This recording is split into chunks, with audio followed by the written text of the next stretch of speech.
183 గజాల 3BHK villa కేవలం 25 లక్షలు మాత్రమే. చర్చకు పెట్టమండి, మేము చర్చకు సిద్ధంగా ఉన్నాం. దానికి టైం ఇవ్వమని అలకేట్ చేయమండి, దేనికైనా సిద్ధంగా ఉన్నాం. ఇష్టానుసారంగా వారు మాట్లాడితే ఎట్లా? సబ్జెక్ట్ ఏదంటే ఏం మాట్లాడుతుంటారు? నేను సంబంధం లేదు, ఏం మాట్లాడలేదు. నేనేమన్నా ప్రభుత్వం మైండ్ సెట్ మారింది. ప్రభుత్వము కేంద్రం నుంచి కూడా నిధులు తెచ్చుకోవడానికి సానుకూలంగా ఉంది. తెలంగాణ ప్రజల ఆకాంక్షలకు అనుగుణంగా మీరు అందుకే సహకరిస్తామంటే నేను తప్పు మాట్లాడినంటారు ఏంది? నేనేం తప్పు మాట్లాడిన అధ్యక్ష? తెలంగాణ ప్రజలు సహకరించారా? మీరు సహకరించమని అడిగితే కూడా మీరు ఇట్లా మాట్లాడితే ఎట్లా? మీరు చెప్పండి సహకరించమని. మా ప్రభుత్వాన్ని విమర్శ చేయడానికి మీ ప్రభుత్వం చెప్పండి. మేము ఇచ్చిన హామీలు అమలు చేయడానికి కేంద్రం ఏం సహకారం చేస్తూ చేయించు. గ్యాస్ సబ్సిడీ 500 కదా, మీరు 500 ఇచ్చే అవసరం లేదు, కేంద్రమే మేము బరువు మోస్తామని చెప్పండి. అట్లా చేతనవుతుందా? ఆ పార్టీని మీరు ఒప్పియగలుగుతారా కేంద్రంలో ఉన్నటువంటి వాళ్ళను? అసలు మీ దగ్గర మీ పార్టీలో మీకు సంబంధించిన మాటనే లేదు.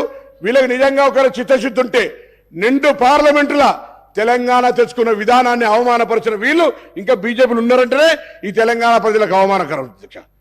దేశానికి అవమానం. తెలంగాణను కిచ్చపరిచారు, తెలంగాణ అమరవీరులకు కిచ్చపరిచారు. వీళ్ళు మాట్లాడితే ఎట్లా అధ్యక్ష?